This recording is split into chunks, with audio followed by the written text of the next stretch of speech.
Soap Central presents the 51st Annual Daytime Emmy Awards red carpet coverage. Celebrating 30 years of connecting fans with the beloved characters and stories of the soap opera world. Live from the Westin Bonaventure Hotel in Los Angeles, California. And your host, Dan Kroll. We're highlighting the best moments and celebrating the enduring legacy of soaps. Hello there. Hello, how are you? I had so much fun talking to you last year, I have to do it again. All right. Oh, wow, look at your eyes. Whoa, they're really, look at his eyes. They're beautiful, aren't they? They're popping. What's it doing? I don't know. It must be I the can't see LSD. Which, ironically, is something that your character did before you were ever thought of. I know, well, it wasn't meant for me. It was meant for someone else. I was trying to do harm to someone else. I actually went through the whole backstory, so I know that whole LSD exchange. Yeah. I'm going to ask, so with a couple of things. First person, as far as I know, to be nominated in consecutive years in the guest performer category. Is that true? I believe so. Oh, I didn't know that. It was very... Well, then I'm legendary. You are, well, to be fair. Look who I'm up against. Let's speak of legendary. and a beautiful guy, so... No, my prayers are for him. So I'm here just to celebrate. It's interesting for me. It's interesting for me to be able to have the ability to say a name like Dick Van Dyke in the Daytime Emmys. We don't normally get to think that we would cover that. I know. And my husband knew him really well because he wasn't 98, but he would be 95, my husband right now. So they were in the same era of television and knew each other. And Dick Van Dyke threw a memorial for Orson the day after he got killed at our theater. So I'm very grateful to him, and I'm not going to rain on his parade and give him LSD and hook him before he gets the award. To be fair, he was dancing with penguins. I don't think that he needs LSD. You know, Just saying. I like to put people to the test on the Daytime Emmys red carpet. Say what? I like to put people to the test. So I'm going to ask you, in 30 seconds or less, everything that has happened to your character or that your character has done in the last year, and go.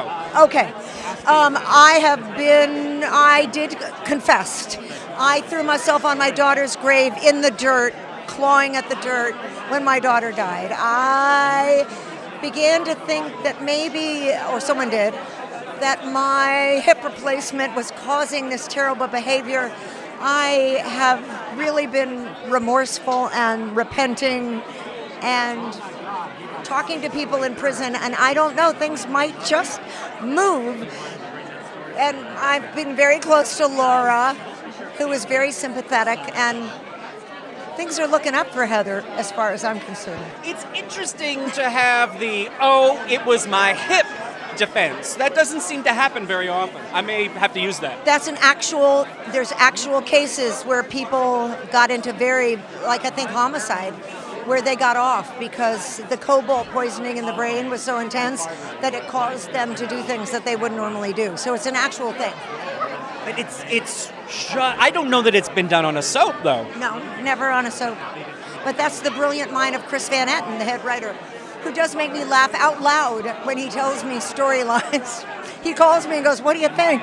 Oh. And I'm like, but seriously, I have been thinking in the past year, and this is way under 30 seconds, but like what it meant that I actually killed 6 people.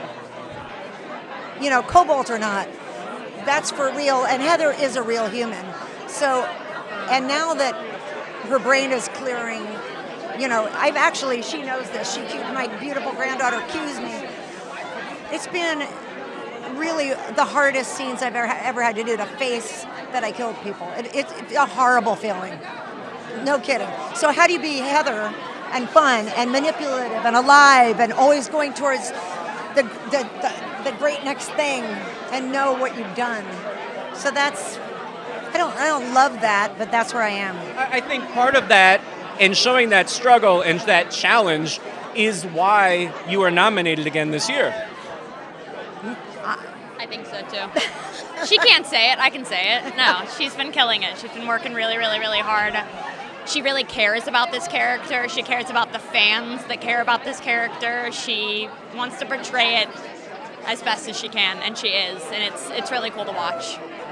It's really fun. I'm gonna address that too. I think the fans know that as well. I think the fans can tell when an actor is in it to win it. Yeah.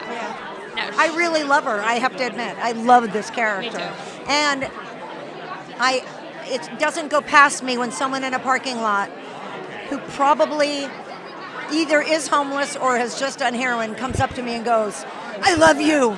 Don't ever give up. And I mean that, though. That's my fan base is weird. But they see that I just don't give up. And there's a purity to her. It's a very weird line to walk. But it's really the fan base that keeps me going.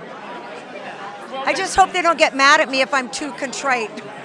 Let me give We'll you a find chance out. to address them. They are there. So understand that I mean it, that it feels horrible to know that I've killed someone. So give me a chance to work it out, say I'm sorry, and maybe get out of prison and go live with Jeannie or something. And I mean, Laura, Jeannie, Frances Laura. And, work my way back up to being the same fierce person, but, feeling remorseful. I think we can do it. I'm working it out. Thank you for dropping by, and Thank thank you. you for coming by as Thank well. I you. appreciate Isn't it. she gorgeous? Absolutely. You're gorgeous.